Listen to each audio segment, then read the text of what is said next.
Welcome to the Roy Morgan Weekly Update. First, breaking news, a change of the guard in Victoria. The Victorian Liberal Party elected its first ever female leader, 35-year-old Jess Wilson, representing a new generation coming through to challenge the Labor government of Jacinta Allan at next year's Victorian election.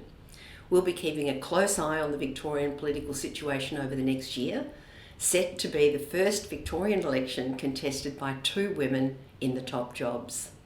Now to federal politics.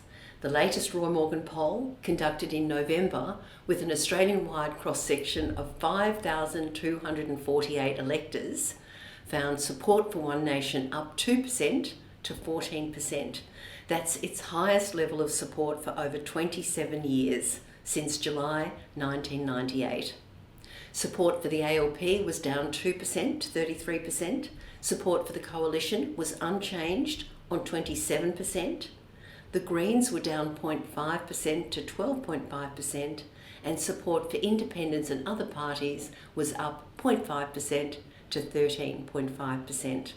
This increasing support for One Nation should come as no real surprise. Viewers will recall Roy Morgan has been monitoring the rise of disaffected, disengaged Australians over the last year in several releases, including over 1 million disenfranchised Australians feel left behind, and disconnected from government and a dangerous convergence, disaffection and the rise of sovereign citizens. These can all be found on the Roy Morgan website. The latest figures show there were 1.15 million disaffected Australians, and that these people were 2.5 times more likely to support One Nation than other Australians. On a two-party preferred basis, support for the ALP was virtually unchanged at 56.5%, well ahead of the Coalition on 43.5%. However, the latest Roy Morgan government confidence shows 51.5% of Australians say the country's going in the wrong direction, compared to only 33.5% that say the country's going in the right direction. So that's not good news. And that means that government confidence is only 82 in November. Last week, ANZ Roy Morgan consumer confidence was up 0.7 points to 84.2. The increase in consumer confidence was driven by improving sentiment that now is a good time to buy major household items. That was up 4% to 24% as we head towards next week's Black Friday and Cyber Monday sales weekend. The latest Roy Morgan forecast, released in conjunction with the Australian Retailers Association, shows Australians are poised to spend a record $6.8 billion over the 4-day sales weekend. That's up 4% on last year.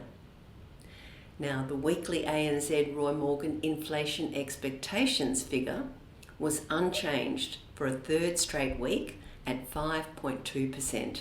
So Australians are now expecting annual inflation of 5.2% each year over the next 2 years. New data from Roy Morgan shows more than 9.7 million Australians in paid employment now have 209 million days of annual leave due. That's up from 200 million days 2 years ago. There are a further 5.2 million workers in paid employment who have no leave. Over the last 4 years, the average days of annual leave due per worker has remained virtually unchanged at 14 days. But the overall total has increased or decreased based on the number of Australians who are employed. The accrued annual leave now of 209 million days is down slightly from the record high reached earlier this year, and that's driven lower by a decline in overall employment this year, which was highlighted in the most recent Roy Morgan monthly release on employment and unemployment. New data from Roy Morgan on solar energy systems shows 32% of Australian households have some form of solar energy system. That could be a solar hot water system, a solar heated swimming pool, or rooftop solar panels with or without a battery. And these figures include 27% of households with solar panels and 5% with solar panels and storage batteries. So that equates to more than 3.3 million Australian households that now have access to solar energy. The highest instance of solar energy systems are in Western Australia and South Australia, both on 41%, followed by Northern Territory, where 39% have these systems, and Queensland at 37%. The incidence is significantly lower in Victoria at 28%, New South Wales 26%, and unsurprisingly, lowest of all in Tasmania at just 23%. For further information on the solar energy system market in Australia, head over to the Roy Morgan website.